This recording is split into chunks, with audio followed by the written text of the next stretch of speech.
सो hey guys, कैसे हो तुम लोग। अरे एक सेकेंड, क्या बोल रहा हूँ मैं। हाँ, यही होता है जब कोई लंबे समय के बाद वीडियो अपलोड करता है। मैं तो अपने चैनल का इंट्रो ही भूल गया। सॉरी। सो हे गाइस, व्हाट्स अप, कैसे हो तुम लोग यार। उम्मीद करता हूँ सब बढ़िया ही होंगे। तो आज मैं एक्सप्लेन करने जा रहा हूँ the dangers in my heart का एपिसोड 8। तो एपिसोड 8 की शुरुआत में हम देखते हैं कि यामाडा अपने दोस्तों से कह रही होती है कि आज ची की तबीयत बहुत ही ज्यादा खराब है। मोइको कहती है कि ये तो सच में बहुत बुरा हुआ उसके साथ। ऐसे ही बात करते करते यामाडा उचक्कर मोइको के ऊपर बैठ जाती है। मोइको यामाडा को सबक सिखाने के लिए उसके गलत पार्ट को टच कर देती है, जिससे यामाडा तुरंत उस पे से हट जाती है और बहुत ही ज्यादा एम्बैरेस हो जाती है। यामाडा कहती है कि तुम मेरी दोस्त हो, इसका मतलब ये तो नहीं कि तुम मुझे कहीं भी टच कर सकती हो। इस पर मोइको कहती है कि जैसे हो तैसा। उधर दूर इचिकावा भी बैठा हुआ होता है। वो तो बस इन लड़कियों की बातों को इग्नोर करने के लिए हेड डाउन कर काउंटिंग कर रहा होता है। फिर नेक्स्ट सीन में हम देखते हैं कि यामाडा और उसके दोस्त ब्लैक बोर्ड पर यामाडा की फ्रंट और बैक पार्ट की ड्राइंग बना रहे होते हैं कि यामाडा उस पोजीशन में कैसी दिखती होगी। फिर आगे हम देखते हैं कि यामाडा और उसके सारे फ्रेंड्स वहाँ से जाने लगते हैं। उन सबके वहाँ से जाने के बाद अदाची ब्लैक बोर्ड रब करने के लिए जा रहा होता है। इस पे इचिकावा अदाची को रोक देता है और कहता है कि मैं ब्लैक बोर्ड साफ कर दूंगा। इचिकावा ब्लैक बोर्ड रब करने से पहले ड्राइंग को बड़े ध्यान से देखकर कुछ सोचता है और फिर बाद में वो ड्राइंग को रब कर देता है। फिर अगले दिन हम स्कूल का सीन देखते हैं जहाँ यामाडा ची से बात कर रही होती है। ची बताती है कि मैं तो बहुत ही ज्यादा परेशान हूँ,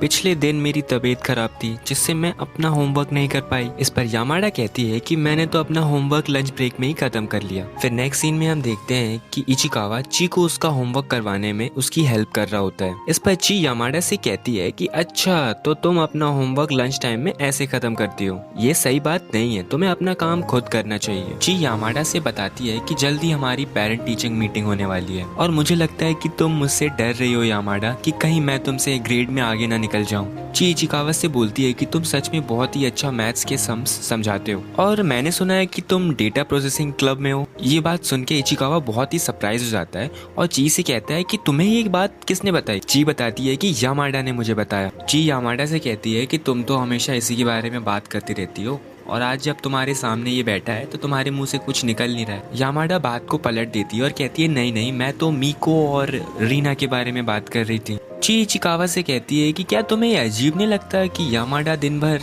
लाइब्रेरी में बैठी रहती है। ये लड़की सच में बहुत ही ज्यादा अजीब है। पता है, एक दिन मैं और यामाडा साथ में बाहर जा रहे थे और यामाडा ने अपने हाथ में आइसक्रीम पकड़ी हुई थी। आइसक्रीम खाते खाते उसके मुंह के साइड में भी थोड़ी सी आइसक्रीम लग गई हुई थी और ये लड़की उसे साफ करने की बजाय इसने अपनी पूरी आइसक्रीम अपने चेहरे पे ही मार ली। मैं तो उस समय सोच में पड़ गई थी कि ये लड़की करना क्या चाह रही थी। ची की ये बात सुनकर इचिकावा थोड़ा सा हंस देता है, जिसे ची नोटिस कर लेती है और कहती है कि तुम हंस रहे हो ना, मैंने देखा तुमने अभी स्माइल किया। तभी यामाडा ची को पीछे से पकड़कर खींच लेती है और कहती है कि इचिकावा कभी कभी हंसता है। ची इचिकावा से पूछती है कि तुम इतने नॉर्मल तरीके से बात कैसे कर लेते हो। इचिकावा कहता है कि मैं समझा नहीं तुम कहना क्या चाह रही हो। ची इचिकावा को बताती है कि मुझे याद है जब भी तुम पहले लड़कियों से बात करते थे तो तुम्हें उनसे बात करने का तरीका ही नहीं मालूम था। लड़कियों से बात करते समय तुम ठीक तरीके से उनसे बात नहीं कर पाते थे। अब ची को कौन बताए कि इचिकावा के अंदर ये चेंज तो यामाडा ने लाया है। फिर नेक्स्ट सीन में हम देखते हैं कि अदाची की मॉम अदाची का कान पकड़कर उसे क्लासरूम से बाहर ले जा रही होती है।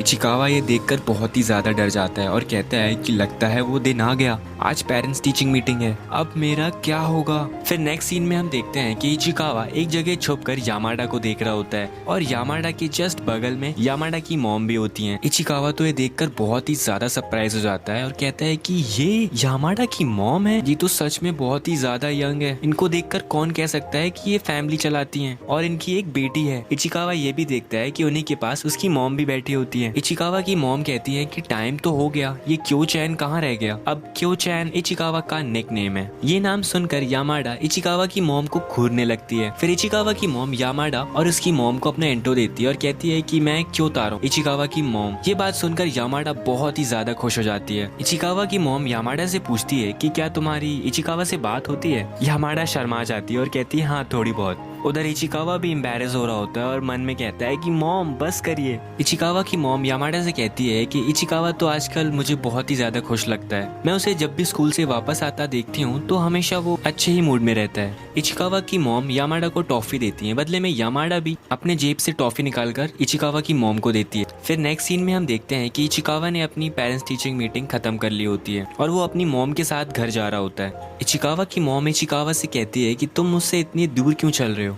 एक्चुअली इचिकावा एम्बैरेस हो रहा होता है। इचिकावा अपने मन में कहता है कि मैं नहीं चाहता कि कोई मुझे आपके साथ चलता हुआ देखे। उधर यामाडा भी छुप छुपाते हुए उन दोनों के पीछे आ रही होती है। इचिकावा की मॉम इचिकावा से कहती है, देखो मैंने एक लड़की से टॉफी ली और बदले में उस लड़की ने मुझे भी एक टॉफी गिफ्ट की। इचिकावा अपनी मॉम की हर बात को नजरअंदाज कर रहा होता है। इचिकावा की मॉम कहती है, ओह मैं तो उस लड़की का नाम पूछना ही भूल गई। वो लड़की सच में बहुत ही ज्यादा सुंदर थी। मैं तो सच में बहुत ही ज्यादा सरप्राइज हूँ कि इतनी सुंदर लड़की तुम्हारी क्लास में पढ़ती है। क्या तुम जानते हो कि मैं किसके बारे में बात कर रही हूँ? इचिकावा बिना कुछ सोचे समझे यामाडा का नाम ले लेता है, जिसे यामाडा भी सुन लेती है और एक पल को वहीं रुक जाती है। इचिकावा पीछे मुड़ के देखता है और बहुत ही ज्यादा सरप्राइज हो जाता है। यामाडा बिना कुछ बोले उन दोनों को बाय बाय कह के वहाँ से निकल जाती है। इचिकावा अपने मन में कहता है कि अच्छा हुआ ये चली गई। फिर अगले दिन हम स्कूल का सीन देखते हैं जहाँ यामाडा और इचिकावा साथ में लाइब्रेरी में बैठे होते हैं। यामाडा इचिकावा से कहती है कि तुम्हारी मॉम तो सच में बहुत ही ज्यादा सुंदर है। इचिकावा अपने मन में कहता है कि आज ये मुझसे इतना ज्यादा क्लोज क्यों हो रही है। यामाडा इचिकावा को वही टॉफी दिखाती है जो कि पिछले दिन इचिकावा की मॉम ने उसे दिया था। यामाडा कुछ पूछने के बहाने इचिकावा की बहुत ही ज्यादा क्लोज हो जाती है, जिससे इचिकावा तुरंत ही उचक कर खड़ा हो जाता है। इचिकावा कहता है कि ये सब छोड़ो, तुम्हारे आज का होमवर्क का क्या हुआ? यामाडा कहती है कि अरे हाँ, ची ने मुझे बताया था कि हमें जल्द ही एक्स्ट्रा क्लास लेनी पड़ेगी घर पे। यामाडा दबी आवाज में कहती है कि क्या तुम मुझे पढ़ा सकते हो? तुम्हें कोई दिक्कत तो नहीं है? अब इचिकावा साफ साफ यामाडा को मना कर देता है। अब यामाडा भी ज्यादा इस बात को आगे नहीं बढ़ाती और हंसते हुए कहती है कि चलो फिर हम साइंस का होमवर्क कंप्लीट कर लेते हैं। इचिकावा कहता है कि ये साइंस नहीं हिस्ट्री है। यामाडा फिर इचिकावा को पकाने लगती है और अपने होमवर्क को छोड़कर दुनिया भर की बातें इचिकावा से करने लगती है। ऐसे ही बात करते करते लाइब्रेरी में उनकी मैम आ जाती है। इचिकावा की नजर टेबल पे जाती है। वो देखता है कि यामाडा ने अपनी टॉफी टेबल पे रखी हुई होती है। इचिकावा सोचता है कि अगर मैम ने ये टॉफी देख ली तो आज तो हम दोनों गए, क्योंकि पिछली बार इनकी मैम ने लाइब्रेरी में कुछ भी खाने पीने के लिए मना किया था और यामाडा को लास्ट वार्निंग दे के छोड़ दिया था। इचिकावा यामाडा को ध्यान दिलाने के लिए उसके कान की बहुत क्लोज आकर बोलता है कि तुमने अपनी टॉफी टेबल पे रखी है, जिससे यामाडा शर्माकर नीचे गिर जाती है और इचिकावा वो टॉफी छुपा लेता है। इचिकावा यामाडा से पूछता है कि क्या हुआ, मैंने कुछ गलत कर दिया क्या? फिर नेक्स्ट सीन में हम देखते हैं कि बाहर बारिश हो रही होती है और स्कूल खत्म होने के बाद इचिकावा बारिश में ही भीगते भीगते अपने घर जा रहा होता है। इचिकावा यामाडा के साइड से निकलता है, जिसे यामाडा नोटिस कर लेती है। यामाडा इचिकावा को आवाज देती है। इचिकावा भी यामाडा की आवाज को सुन लेता है। इचिकावा फिर यामाडा के पास आता है। यामाडा पूछती है कि तुम्हारा रेनकोट कहाँ है? इचिकावा कहता है कि मैं अपना रेनकोट आज भूल गया। यामाडा इचिकावा की गाल पर हाथ रखती है, जिससे इचिकावा घबरा जाता है। यामाडा अपने बैग से एक पॉलिथीन निकालकर इचिकावा के सर पर पहना देती है। इचिकावा कहता है कि ये तुम क्या कर रही हो, ऐसे मैं साइकिल नहीं चला पाऊंगा। फिर आगे यामाडा इचिकावा की साइकिल के पीछे बैठ जाती है। इचिकावा कहता है कि इतनी तेज बारिश हो रही है और मैं तुम्हें बैठाकर साइकिल नहीं चला सकता, ये हमारे लिए खतरनाक हो सकता है। इस बात पे यामाडा बहुत ज्यादा उदास हो जाती है और कहती है कि ठीक है मैं चलती हूँ, आज मुझे बहुत काम है। फिर नेक्स्ट सीन में हम देखते हैं कि इचिकावा अकेले ही भीगते भीगते अपने घर आ जाता है, पर वो देखता है कि यामाडा ने अपना कुछ सामान उसकी साइकिल में ही रह गया होता है। इचिकावा कहता है कि पक्का न पक्का ये खाने पीने की चीजें ही होंगी,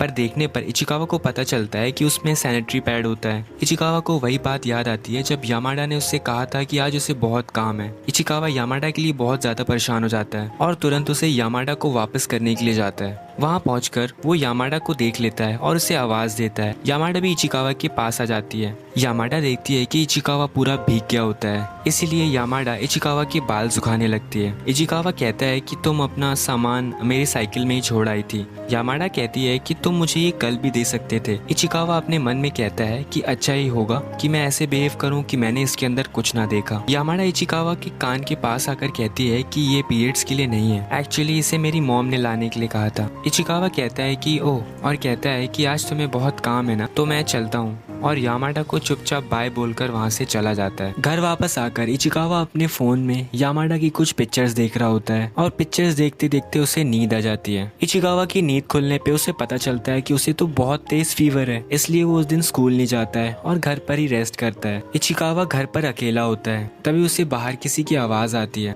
इचिकावा छुपकर देखता है कि वो यामाडा होती है। ये देखकर इचिकावा बहुत ही ज्यादा हड़बड़ा जाता है। वो तुरंत दरवाजा खोलने के लिए भागता है, पर तब तक यामाडा थोड़ी दूर जा चुकी होती है। इचिकावा यामाडा को आवाज देता है। यामाडा इचिकावा से कहती है क्या तुम सो के उठे हो। यामाडा इचिकावा से माफी मांगती है पिछले दिन के लिए, क्योंकि उसी की वजह से इचिकावा पूरा भीग गया होता है। ये कहकर यामाडा वहाँ से जाने लगती है, पर इचिकावा हिम्मत कर यामाडा से पूछता है कि क्या तुम मेरे घर चाय पीना चाहोगी। यामाडा खुशी खुशी हाँ कर देती है। फिर वो दोनों घर के अंदर आ जाते हैं। इचिकावा बहुत ही ज्यादा पैनिक हो रहा होता है, क्योंकि यामाडा उसके घर में होती है। इसी डर के कारण इचिकावा हर काम बिगाड़ रहा होता है। इचिकावा यामाडा से कहता है कि प्लीज तुम 2 मिनट यहीं वेट करो, मैं अपने कपड़े चेंज करके आता हूँ। बहुत तेज फीवर होने के कारण इचिकावा चक्कर खा के वहीं गिर जाता है और बेहोश हो जाता है। यामाडा को नीचे इचिकावा का वेट करते करते बहुत टाइम बीत जाता है। यामाडा इचिकावा को आवाज देती है, पर रिप्लाई में इचिकावा की कोई भी आवाज नहीं आ रही होती है। यामाडा से रहा नहीं जाता है और वो ऊपर चली जाती है। ऊपर जाकर यामाडा देखती है कि इचिकावा तो बेहोश पड़ा है। यामाडा इचिकावा को संभालती है और उसे बेड तक ले जाती है और इसकी प्रॉपर केयर करती है, क्योंकि इचिकावा को बहुत तेज फीवर होता है। इचिकावा के होश में ना होने के कारण उसका सर यामाडा के गलत पार्ट पे चला जाता है, बट यामाडा इचिकावा को गले से लगा लेती है। इचिकावा तो अभी तक यही सोच रहा होता है कि ये कोई सपना है। और इसी के साथ एपिसोड 8 यहीं पे खत्म हो जाता है। सो वीडियो कैसी लगी प्लीज कमेंट से बताओ। प्लीज चैनल को लाइक एंड सब्सक्राइब करना मत भूलना।